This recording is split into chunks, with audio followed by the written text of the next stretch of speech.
Happy Thursday. What's going on, everyone? What up? What's up? My What's man up? Pedro. You gonna introduce yourself? Yeah, this is Pedro, and we got. I'm Chihiro, and we're two regular guys bringing to you Beyond Stocks, where we wanna not talk down to you. We want to talk with you about alt investments and why we think it's such a great avenue for wealth growing of one's wealth. So that's why we're here today, bro. Yeah, absolutely. I want to say, first of all, thank you for the audience for giving us feedback. They like they're learning from the interviews that or the folks that we having on the show. And keep sending us questions, anything that, is that you heard of in the news or read an article. Definitely would love to, kind of chime in our 2 cents into, anything that has to do with alts. But talking about alts, I think that one of the biggest thing that people should be aware of, it's about qualifying to, invest into alts. So let's talk a little bit more about that before Yeah. moving to the next thing. I think what you're trying to get at is accredited investor status, right? Correct. Yes. All right. So what is that, Pedro? Let our listeners know what that means. Yeah, absolutely. So, accredited investor. So you have to qualify financially 200,000 if you're an individual. The past 2 years and projecting that you're going to be making more than over 200,000. Now, if you're married, your same process is just it ups up to 300,000. So you've been in the past 2 years, you've been making 300,000. The following year is in projections of making the same amount. Now, also the other thing is you have a net worth of $1 million. That's not including your residential house, right? So that's totally separate. So Your just keep that in primary mind. residence. Primary residence, yes. Thank you. Is there anything else that I'm missing? No, I don't think so, man. So let's break that down. So first of all, is accredited investor status has nothing to do with an accreditation, a certification. You don't have to get audited. Right. Like it's just a financial state or a condition of where just like you said, if you're single, you've earned $200,000 a year for at least the past 2 years, and you can reasonably expect you will earn at least that amount this year. And then it's 300,000 if you're joint income with a spouse. Right. Correct. So that's the income standpoint. And then again, if you own $1 million or more in assets, excluding your primary residence, then you also would qualify for accredited investor status in that way. So there's a net worth requirement or an income requirement, either of which will get you to AI status. Right. Exactly. Yeah. Now, here's the question: like, why is it important? Well, why is that? Let's say if you're a syndicator or private equity, you're looking for accredited investors. Why not just anyone that can invest? Yeah. So that comes down to us as private equity general sponsors, the people putting a deal together. We're operating under like an exemption from the SEC. And in order to be above board with the SEC and offer securities, an investment opportunity in a private offering, in order to do that through that SEC exemption and be legal about it, there's certain requirements. And a lot of times these deals, you have to limit the offering to only bringing in accredited investors. So that's why that's important to private equity firms, venture capital funds. All sorts of private offerings have that requirement where you must be an accredited investor if you are to invest with us. Right, exactly. The one thing that I want to add, well, a couple of things I want to add is that, for those that have their Series 65, the Series 7, you do qualify as an accredited investor, but doesn't mean that you understand it. So, one of the biggest things that I've learned in the past is that, most fund managers have the thought that if you're an investor, you're going to invest with us, understand the risk, the risk of actually losing your money. So And some of them are actually able to lose, 50,000, 100,000, whatever it is. But it's just mitigating their risk as well. But for those with a 65, you understand the financial planning as a holistic, point of view from the bird's eye view. And so you can say, hey, I'm willing to make that investment, um, in knowing that I can risk my money, for, the deal going south. So that's something that, for those that don't know, you can definitely qualify as an Yeah. accredited investor. So yeah. Yeah. So a good point, which is that the main qualifications for being an accredited investor is what Pedro and I just talked about, but there are other ways too. So really, if you don't know whether you are, Mhm. you got to look it up and talk to a legal or finance professional. The primary ways we've just talked about here right now. To Right. add to why that accredited investor status is relevant is the SEC.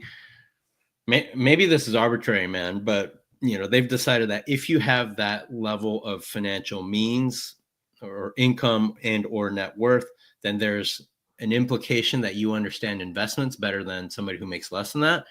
Right. Which honestly, I don't think that makes a lot of sense to me, Yeah. but that's what the Yeah. rules are. Yeah. Yeah, it is just, people are tight. If you're making less than that, people are tied with their money, living paycheck to paycheck, so they don't have the discretionary income to make an investment and say, oh, I don't. If I lose it, even though you don't want to lose your money, but you able to sustain yourself without that 50,000 that you're invested in, right? So that's the idea. But I have met a lot of savvy individuals that aren't even accredited investors and Right. make great decisions. So So have I. And then also, I've met plenty of people who are accredited investors who have terrible money habits and are oh yeah, don't know a thing about investing. Um, right, so it is a little bit arbitrary, but that is how the rules stand today. And by the way, neither Pedro nor I are financial advisors or right. attorneys, so this is all just Yeah, conversation. We're not advising you. yeah, Definitely check with proper professionals right. to confirm your status. If you want to kind of get a quick glimpse of like if you fall under the category, ask your CPA.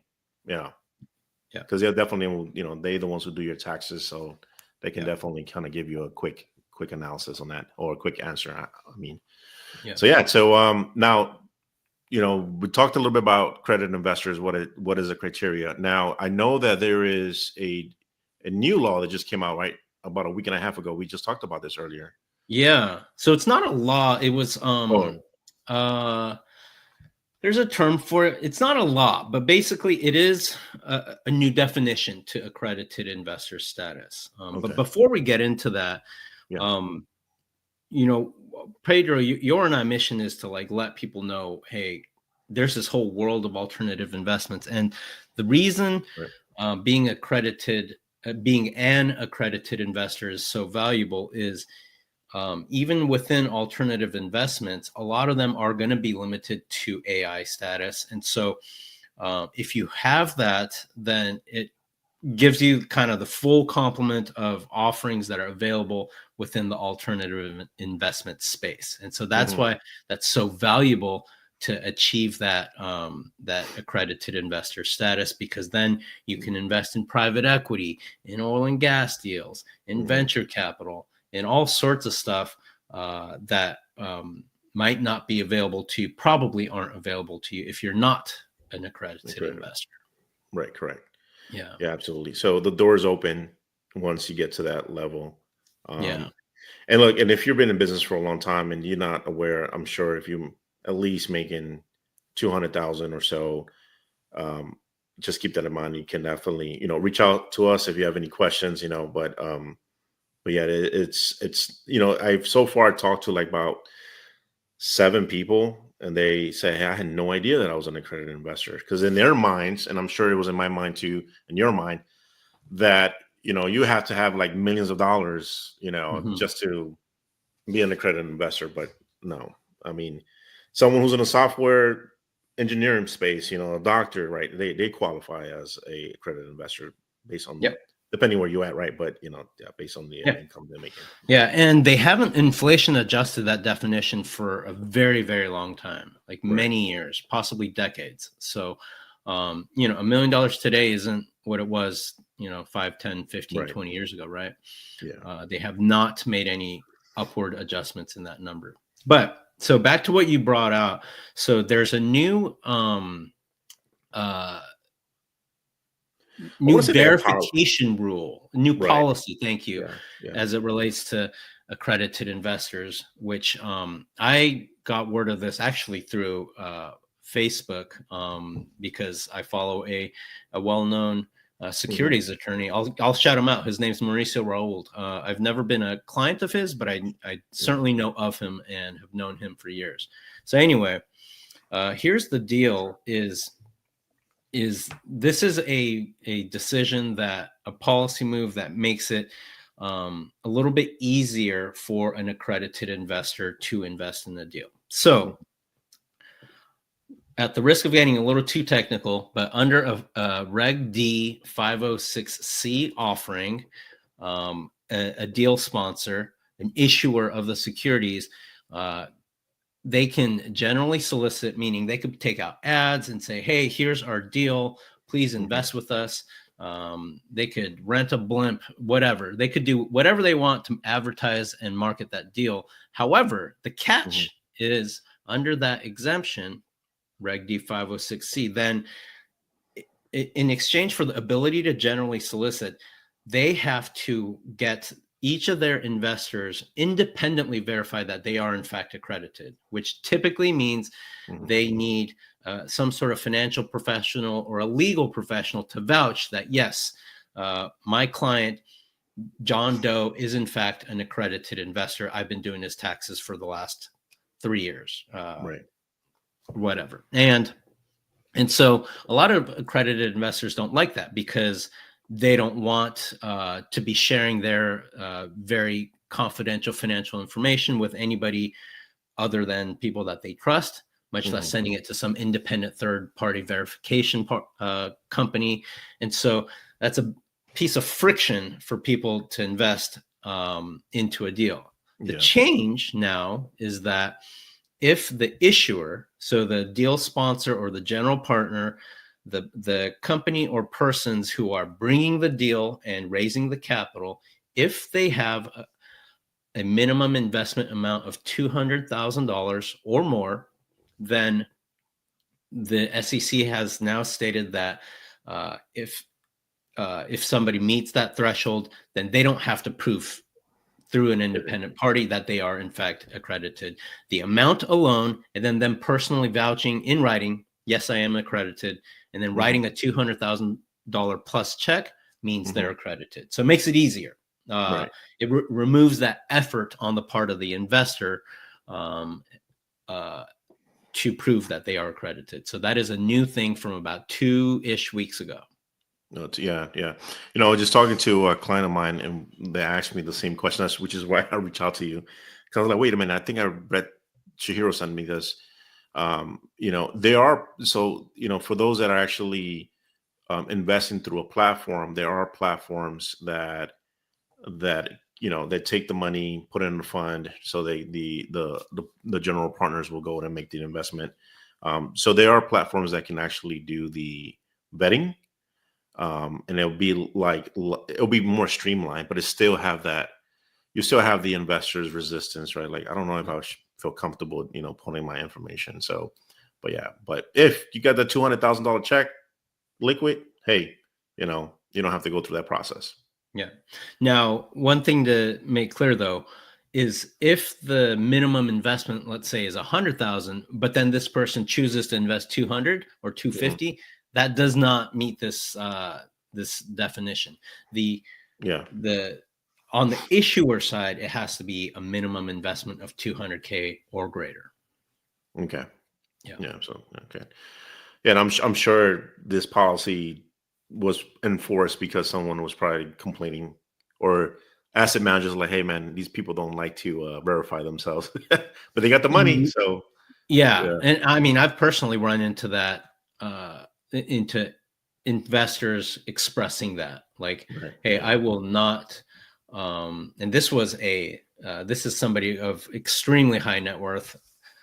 Like, I mean, I'm guessing well over 100 million based on what he told me and the number of investments he told me he was in. But that was one thing where he said, yeah, you're never gonna get me to send my tax returns into some third party Yeah. verification site. I will never ever do that. um, Well, yeah, so yeah, and I yeah, understand, yeah, he's big on privacy, that guy. yeah, absolutely. So, yeah. So, Yeah. yeah. So, if you have any more questions, we can definitely direct you to the right person, and to answer anything that popped on the mind, because we're not the experts on that. So, definitely an attorney will definitely help you with that. So, yeah, Yeah. yeah. So, what's on the next agenda? So, Yeah, man. Why do we even care about or talk about alts, man? oh man, I have a I have a story. So it's just and I don't want to make it too long, but when I was working with a financial advising firm, one of the biggest obstacles that I've came across was more like, hey, I love the idea of fixing my working on my retirement, but I don't want to wait until my retirement to have fun with my money. What is something that I can get into right now, which is going to provide me more cash flow, and I can use it, and not worry about 65 years old or 70 years old to get my money. So, and I started doing more research on that. This was years ago. And then for me, I've been looking through the process of like, what can I invest in order to get some cash flow? So if I earn something from my primary business and I can invest it into something that's going to give me residuals, at least something, right, every month, then I'll definitely, it's a win for me. It's a win to take care of my family. And Yeah. so, right, and I'm sure you know the same thing. And the other thing with alts is that you're dealing with higher returns depending which asset class you're dealing with versus going into the stock market. And then stock market is so volatile. So Yeah. yeah, so that's my story, which is why. And then the idea say, what, let's get this going. All right. But that's on me. So what Yeah. about yourself? Yeah. Well, let's start with the definition. Like, so what are alts? What are alternative investments? And it's Mhm. very, very simple. Traditional investments are stocks and bonds. So your 401k would be included in that, mutual funds, ETFs, and such. So Yeah, alts are going to be everything else. If you invest in foreign exchange, gold, or other minerals, commodities, like investing in commodities futures or oil and gas, venture, everything you can think of that's of an investment, nature outside yeah. of stocks and bonds is considered an alt. Now, me, I personally have a real estate background and a corporate private equity background. Hmm. Um, but the reason alts are an area of interest and such an important part of me and my wife's investment portfolio is because I was working a corporate job, making a decent salary, Hmm. and I met early on after I started at that company. I met with a financial advisor who was through, Fidelity, Hmm. and he says, "Yeah, here's you want to aim to like try to get to about 3 million in your 401k by the time you retire." And I was like, "Okay." So then I'm thinking about that. Like, I know already at that point, even though I'm not a seasoned investor at all years ago at that time, but I'm like, 3 million. Well, I know earning a 10% passive return is pretty hard. That's 300 grand a year. But this is also 300 grand a year by the time I'm 65 or 70. Like, there's going to be massive inflation by that time, right? Hmm. Just like 100 grand today isn't what 100 grand of yesterday, right? Like Yeah. 300 grand, you know, 40 years from now, I'm like, what is that even, And then if we have to support family and maintain a quality of life, like, how does this even work? And then I also know up to that point, I'm getting feed to death, right? Everybody's got their hand in the pot when it comes to 401ks and retirement income or retirement funds that Fidelity's making money, Vanguard, the mutual fund, is making money. And then if I move that to like an actively managed fund, then there's somebody else making money. And I didn't like that aspect of it. And so I thought, well, there's got to be some other way. And for me, that was commercial real estate, and getting into real estate private equity through that vehicle. But that was just a game changer for me to realize that there's this whole world of investments well beyond the like dominant paradigm or mindset of like, oh, the way that I secure my retirement or my future or my family's future is through a 401k. No, that's just like that's just one tiny slice of the pie. And so that's how I really got into alts, man.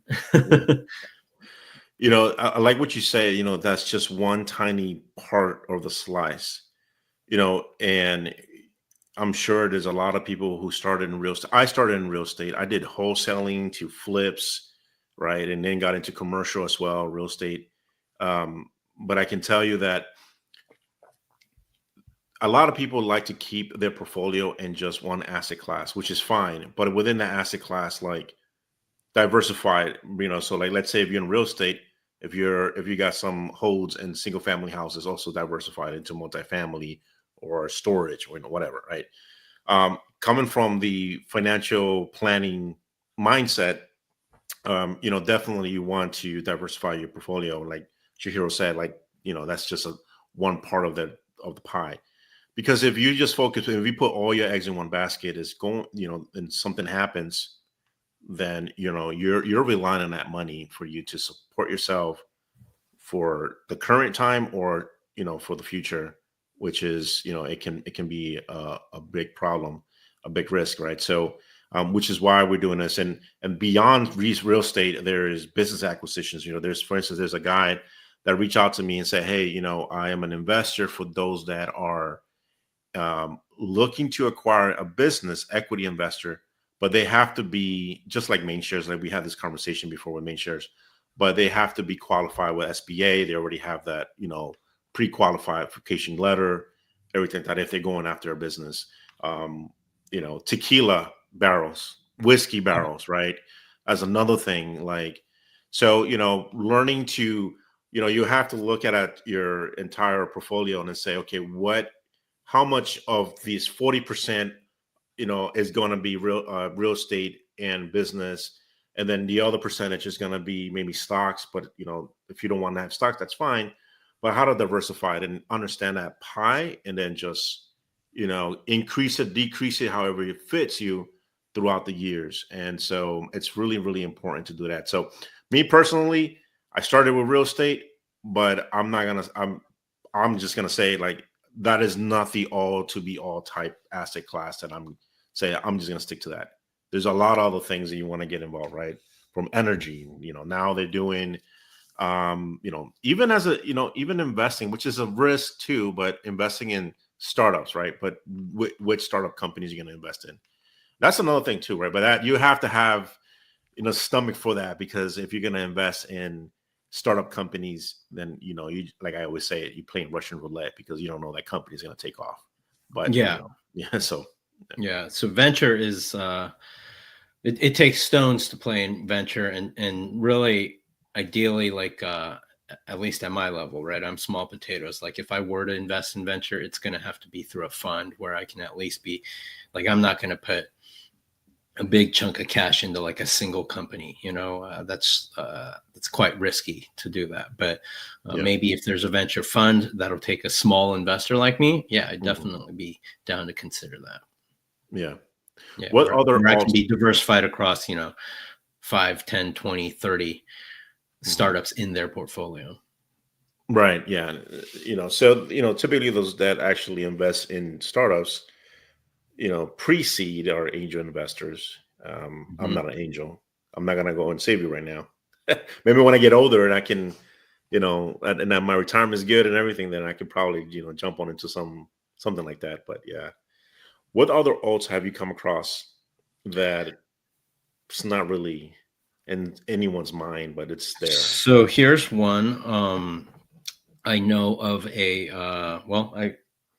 I guess I'll admit that I broke my own rule and I did invest in a single startup, which is it's a stealth firm right now. So Yeah. in fact, I'm an LP and I don't know what the name of it is or is going to be because it's not public yet. But it's going to be an exchange for um, certain types of investments, and I can't divulge too much. Like we were required to sign NDAs, but basically it's an exchange for assets. Huh.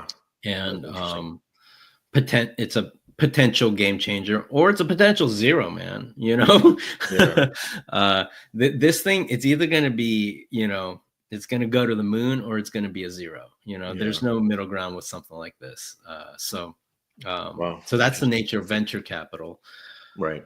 Dude, I've got actually, Pedro, I need to talk to you about this guy, but I've got a guy who's looking to raise a small-ish amount, less than $500,000, for 10% equity in a company that he is looking to buy. He's got the debt financing and seller finance portion already ready to go.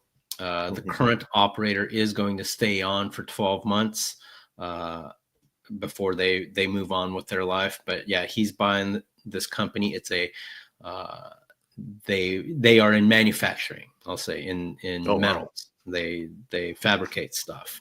Mhm. That's as far as I'll go. But yeah, he's looking for a 10% investor for 300K, and that's on like 1.3 million in earnings in Mhm. 2024, and they're projecting 1.7. So about a 3x on earnings from last year, and less than that if they do in fact hit their 1.7 million this year. So Yeah. not an insane valuation by any means.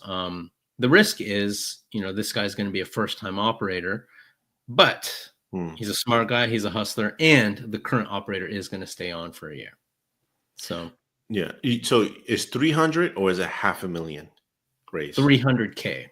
300K. Okay. I might have misunderstand because I heard 500.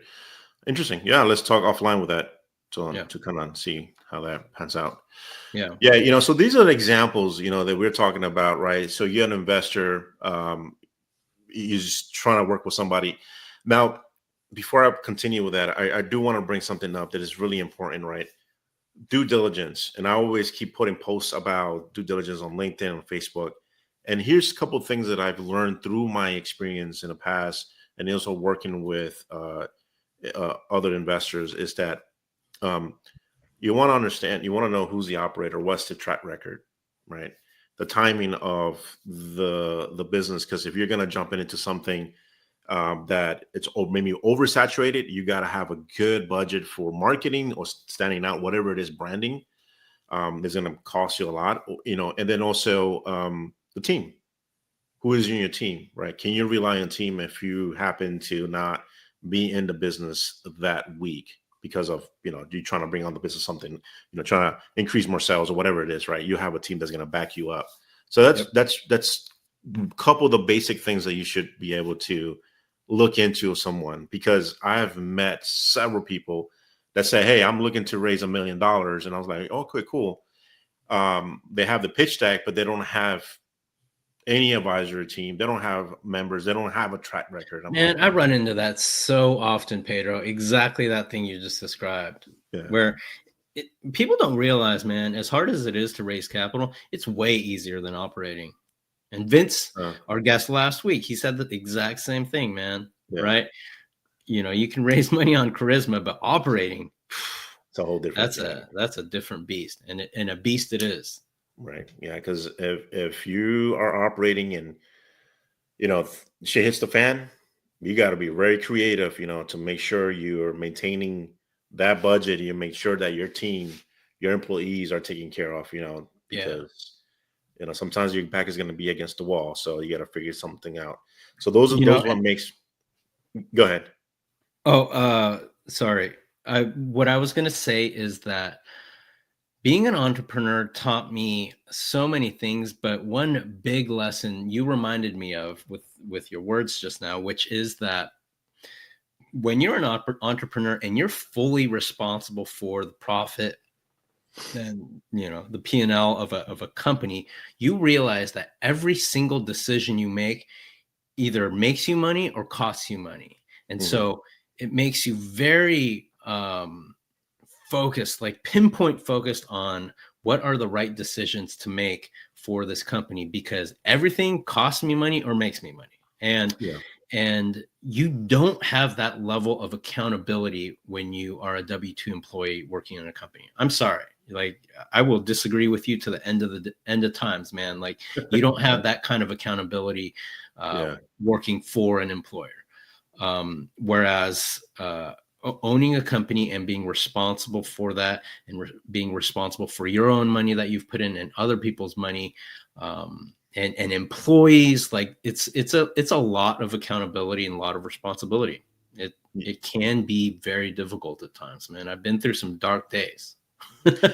Yeah, it's one of those, right? Like, you feel like you're able to attack it because you've never been in that position, but once you're in it, it's like, oh, this is a whole different world. Like, because everyone is coming at you, like, giving you ideas or asking you what we should do for this problem. It's just gonna ongoing nonstop, right? So, but that comes down to systems and process, making sure your SOPs are, tidy, make sure that it's nailed down to pass it over to someone else and can look over the SOPs to take over. So, it's a lot of things that is involved when it comes to operating a company. With that being said, you know, these are some of the questions as an investor, that you should ask someone that said they're asking you to invest in. What have you done, in the past? Who's your team members, right? Or if you don't have team members, like, who do you have in mind? And then you can tell them, like, look, when you get your team together, or when you understand what you really want, as far as, like, with my money, or what you're going to do with my money, that's another thing. But before I'll get back to that, then come back to me. Use of funds is really important. I can tell you so many times when someone actually pitched to an investor and said, and the investor responded, so what's the use of funds for?